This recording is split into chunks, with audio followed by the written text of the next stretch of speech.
Ang Kabataan Express ay hatid sa inyo ng UNICEF. Ang ilaw nagbibigay liwanag sa dilim, simbolo raw ng pag-asa. Pero anong pag-asa ang dala ng ilaw ng kandila para sa mga batang nagbebenta nito? Panoorin natin ang ulat ng Camarines Norte Bureau.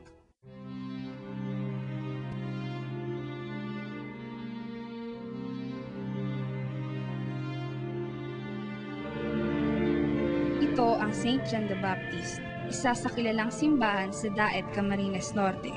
At tulad ng ibang mga lugar ng pagsamba, marami sa mga pumupunta rito ay gumagamit ng kandila. Kaya naman, di nakapagtataka na maraming nagtitinda ng kandila rito. Pero ang nakalulungkot, karamihan sa kanila ay mga bata. Isa sa mga ito ay si Brian. Sa umaga, tinda.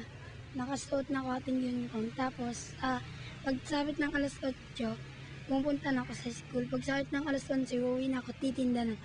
Pagsabit ng alauna, tinda na naman, punta na sa eskwelahan. Sa school. Tapos, pagsabit ng 4:30, uwi na, matinda na naman dito. Ulila na sa ama si Brian. Kaya't 6 na taon pa lang raw siya ay nagsimula na siyang magtrabaho. Minsan daw ay nahigip siya ng tricycle habang nagtitinda ng kandila. Pero kahit may mga ganitong panganib, ay itinutuloy niya ang paghahanap buhay. Nakalaan ang kinikita niya para sa pagkain at iba pang gastusin sa bahay. Sa maghapon natin, pag ordinaryong araw, nakaka-100 ako. Minsan 200. Pag linggo ate, nakaka-500 ako minsan 400 lang. Halos ganito rin ang kwento ng ibang mga bata rito tulad ni Jennifer at Vina. Si Jennifer ay nagtatrabaho para makatulong sa pagpapalaki ng kanyang nakababatang kapatid habang ang ina niya ay nagtatrabaho rin sa ibang lugar.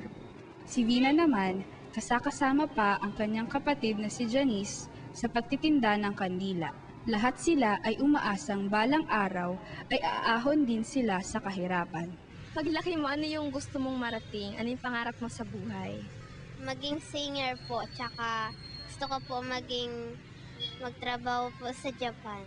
Sisikat din ako sa... Maagang namulat sa hirap ng buhay sina Brian, Jennifer at Vina. Maaga rin silang nagkaroon ng mahalagang papel sa pagbuhay ng kanilang pamilya.